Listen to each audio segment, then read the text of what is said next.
मध्य प्रदेश के छिंदवाड़ा में कोलिफ सिरप से बच्चों की मौत मामले को लेकर पूर्व मुख्यमंत्री दिग्विजय सिंह ने प्रेस कॉन्फ्रेंस की। उन्होंने बताया कि मामले को लेकर पीएम मोदी को पत्र लिखकर मांग की कि केंद्र और राज्य स्वास्थ्य विभाग की कार्यप्रणाली की भूमिका की जांच हो। सुप्रीम कोर्ट के सिटिंग जज की निगरानी में जांच कराई जाए। उन्होंने सवाल उठाया कि स्वास्थ्य को लेकर कमेटियों की बैठक क्यों नहीं हुई। साल 2013 से अब तक बैठकें हुई भी या नहीं। दिग्विजय ने कहा, डाईएथिलीन ग्लाइकोल 1% होना चाहिए, जबकि जांच में कई गुना अधिक निकला। निर्माण को लेकर केंद्र सरकार ने पहले जांच क्यों नहीं की? केंद्र सरकार ने पिछले सालों में मिलावट में सजा का प्रावधान हटाकर सिर्फ जुर्माना का प्रावधान क्यों लागू किया? फंडिंग के कारण ऐसा हो रहा है। साल 2023 में बीजेपी को फार्मा कंपनियों से 945 करोड़ चंदा मिला है। सभी दवाइयों की फार्मास्यूटिकल टेस्टिंग क्यों नहीं हो रही? 2 सितंबर को पहले बच्चे की मौत हुई। बच्चे की मौत के मामले में उप मुख्यमंत्री ने जांच से पहले ही क्लीन चिट दे दी थी। बिना जांच क्लीन चिट कैसे दे दी गई? कैसे व्यक्ति का इस्तीफा नहीं होना चाहिए? स्वास्थ्य मंत्री को इस्तीफा दे देना चाहिए। दिग्विजय सिंह के बयान पर बीजेपी ने पलटवार किया। भाजपा मीडिया प्रभारी आशीष अग्रवाल ने कहा, दिग्विजय इस पर बोले कि इंडिया गठबंधन सरकार के प्रदेश में दवाई कैसे बन रही है, उस सरकार ने कार्रवाई क्यों नहीं की? हमारी एसआईटी तो दवाई बनाने वाले आरोपी को गिरफ्तार कर लाई। इस मामले में दिग्विजय सिंह मौन क्यों है? जो 2 सितंबर 2025 से लेकर जो एक घटनाक्रम चला छिंदवाड़ा के परासिया अस्पताल में, जहां कोल्ड्रिफ कफ सिरप के कारण बच्चों को वो दवाई दी गई जिसमें कि डाईएथिलीन ग्लाइकोल, जो कि 0.1% से ज़्यादा नहीं होना चाहिए, 0.1%, वो दवाई दी जा रही थी। और उसकी वजह से ये बच्चों को पिलाने पर उनका निधन हुआ।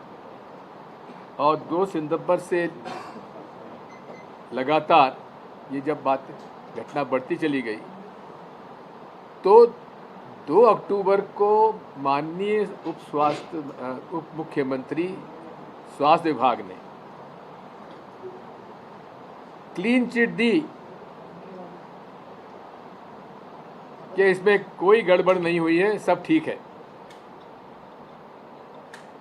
ऐसे व्यक्ति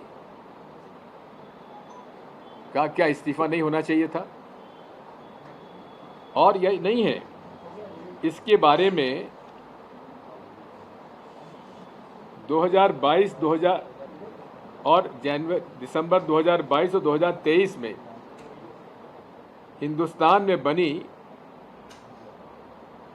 डाईएथिलीन ग्लाइकोल DEG का DOK-1 मैक्स, जो मैरियन बायोटेक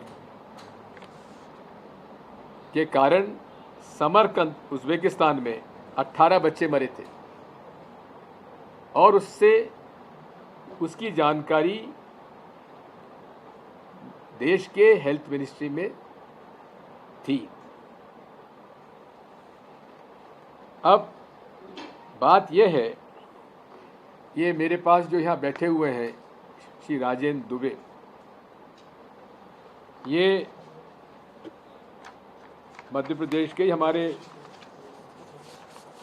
पूर्व अध्यक्ष, हमारे पब्लिक सर्विस कमीशन विनय दुबे के भतीजे हैं और पब्लिक हेल्थ कंसल्टेंट रहे हैं, एक्सपर्ट हैं।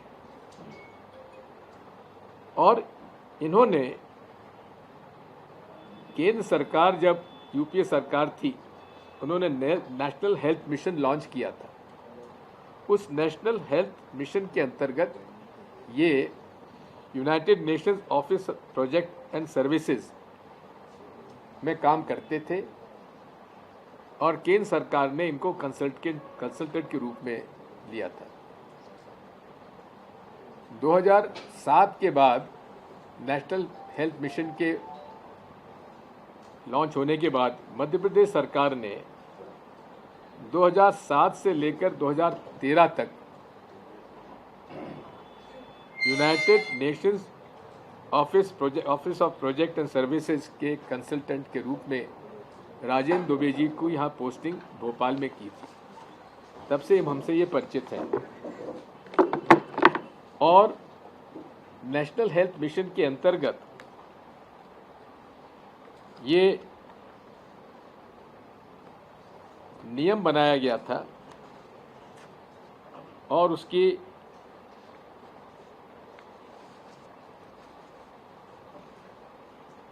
अन्य प्रांतों ने जो हेल्थ मिनिस्ट्रीज थी उन्होंने तो पहले जो प्रस्तावित कमेटियां होनी चाहिए इन सारी बातों पर ध्यान देने के लिए वो तो पहले बन गए थे, लेकिन उसी नेशनल हेल्थ मिशन के सुझाव के अंतर्गत मध्य प्रदेश सरकार के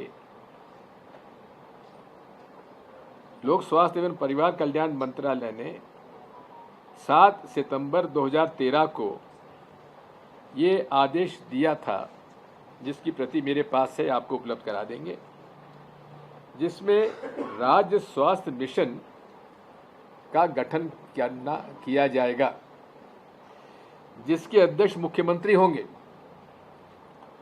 सह अध्यक्ष लोक मंत्री लोक स्वास्थ्य एवं परिवार कल्याण विभाग होंगे और उसके अंदर काफ़ी सदस्य होंगे। उसका डिटेल मैं आपको दे दूंगा।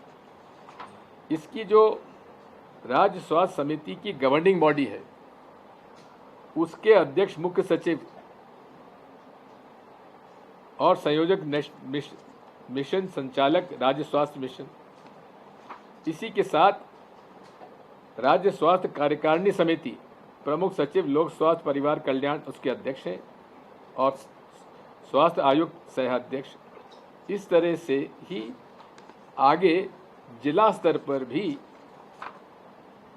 कमेटी बनाने का आदेश है, जिसके प्रभारी मंत्री मध्य प्रदेश शासन के अध्यक्ष होंगे और जिला कलेक्टर सह अध्यक्ष होंगे और मुख्य कार्यपालन अधिकारी जिला पंचायत उपाध्यक्ष होंगे।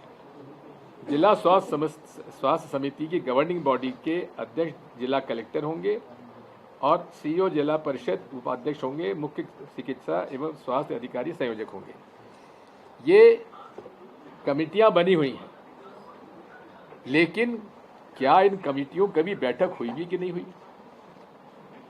मेरे कुछ मध्य प्रदेश सरकार से सवाल है। मुख्यमंत्री राज्य स्वास्थ्य समिति के अध्यक्ष आप हैं और स्वास्थ्य मंत्री अध्यक्ष हैं। इस समिति ने नागरिकों के स्वास्थ्य के प्रति अपनी जिम्मेदारी क्यों नहीं निभाई? क्या 2013 से लेकर अभी तक कोई इसकी समिति की बैठक हुई भी कि नहीं हुई? क्या मुख्य सचिव ने मीटिंग ली कि नहीं ली? क्या प्रभारी मंत्री जी ने इसकी मीटिंग ली कि नहीं ली? क्या जिला कलेक्टर महोदय ने इसकी मीटिंग ली कि नहीं ली? यदि मीटिंग लेते रहते तो ये सारी बातें सामने आ जाती। 2 सितंबर को पहली मौत हुई परासिया में। 1 महीना लगा सरकार को समझने में और बिना जांच किए स्वास्थ्य मंत्री जी ने क्लीन चिट दे दी। कोल्ड्रिप जैसी जहरीली दवा प्राइवेट चिकित्सकों के बिक्री के लिए उपलब्ध कैसे होती रही, जबकि टेंडर और नियामक प्रक्रियाओं में एक्सपिटेंस जैसे ग्लिसरीन के लिए टाइप 4 ड्रग मास्टर फाइल या certificate of suitability, certificate of European pharmacopoeia अनिवार्य होना चाहिए था। क्या इसका पालन हुआ? क्या बच्चों की जान की कीमत पर कमीशन खाने का खेल सरकार की नाक के नीचे सरेआम नहीं चल रहा था? इसी प्रकार केंद्रीय स्वास्थ्य मंत्री जेपी नड्डा जी से मेरे सवाल हैं। आपके मंत्रालय के तहत नेशनल हेल्थ मिशन में 2022 के गाम्बिया और 2023 के उज्बेकिस्तान हादसों के बाद भी भारत से बिक्री होने वाली दवाइयों में डाइथिलीन ग्लाइकॉल कंटेमिनेशन क्यों जारी रहा? लगातार 2 साल 3 साल। केंद्रीय औषधि मानक नियंत्रण संगठन central drug standard control organisation ने सिर्फ 9% फैक्ट्रियों का ही निरीक्षण किया, केवल 9। जबकि 100% होना चाहिए था, और इनमें से 36% फेल पाई गई। फिर भी केंद्र सरकार क्यों सोती रही?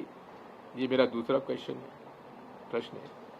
केंद्र सरकार ने जन विश्वास अधिनियम 2023 नॉट ऑफ स्टैंडर्ड क्वालिटी, ये जो नॉट ऑफ स्टैंडर्ड क्वालिटी की दवाइयां हैं, उन पर जो पूर्व में जो सजा मिलनी चाहिए, उसमें प्रावधान था कि उसमें उनको जेल भेजा जाना चाहिए, कन्विक्शन होना चाहिए। लेकिन केंद्र सरकार ने उसे और सरल बना दिया कि आप 5 लाख का जुर्माना दीजिए और आपको जेल जाने की जरूरत नहीं है। अब देखिए ये किस प्रकार से भारतीय जनता पार्टी सरकारी अधिनियमों के अंतर के माध्यम से चंदा उगाती है, उसका प्रमाण मैं आपको दे रहा हूं। 2023 में जब ये सजा समाप्त करके जुर्माना लाया गया, उसी समय इलेक्टोरल बॉन्ड में फार्मास्यूटिकल कंपनीज ने मिलकर 945 करोड़ रुपए इलेक्टोरल बॉन्ड्स में भारतीय जनता पार्टी ने लिए। ये कब लिए भाई? इस हाथ से ले, उस हाथ से दे।